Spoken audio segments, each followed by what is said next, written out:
Bro 21 years తర్వాత ఒక అబ్బాయి లైఫ్ ఎందుకు అంత సీరియస్గా మారుతుంది? బ్రో ఎందుకంటే అప్పటి వరకు మనం చాలా చిన్న పిల్లలం బ్రో.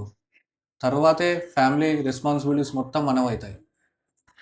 బ్రో కష్టాలంటే 10th, కాలేజ్, ఎగ్జామ్స్, మార్క్స్ అనుకున్నాం కానీ 21 ఇయర్స్ తర్వాతే తెలిసింది బ్రో అసలైన రెస్పాన్సిబిలిటీస్ కష్టాలంటే. నిజం బ్రో. ఇప్పుడు ప్రతిరోజు ఒక కొత్త ప్రెషర్. ఇంట్లో అమ్మా నాన్నకి సపోర్ట్ ఇవ్వాలని, కెరీర్లో సెటిల్ అవ్వాలని.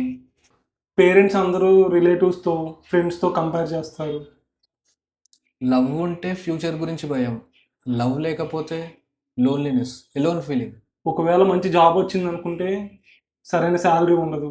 జాబ్ లేకపోతే కాన్ఫిడెన్స్ పోతుంది. ఇంట్లో చాలా ప్రెషర్.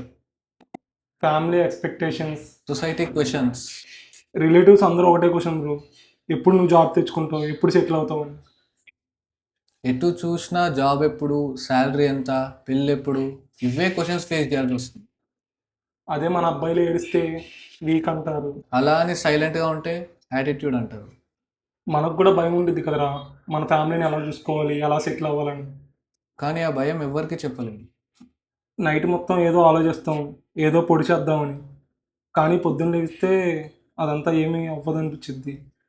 మార్నింగ్ లెగిస్తే మళ్ళీ రొటీన్ డే స్టార్ట్. అదే ఫేక్ స్మైల్తో డే స్టార్ట్ అవుతుంది. అందరూ మన సక్సెస్నే చూస్తారు. అదే మనం ఒకసారి ఫెయిల్యూర్ అయ్యామనుకో, దాని గురించి ఒక 10 మందికి చెప్తారు. అదే మనం సక్సెస్ అయితే అది ఎవరికి చెప్పరు. కానీ ఆ సక్సెస్ కోసం పడిన స్లీప్లెస్ నైట్స్, కష్టాలు ఎవ్వరికీ కనిపించవు.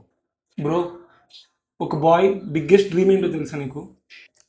ఒక్కరోజు నా వల్ల ఏమీ తక్కువ లేకుండా చేశానని చెప్పగలగడం.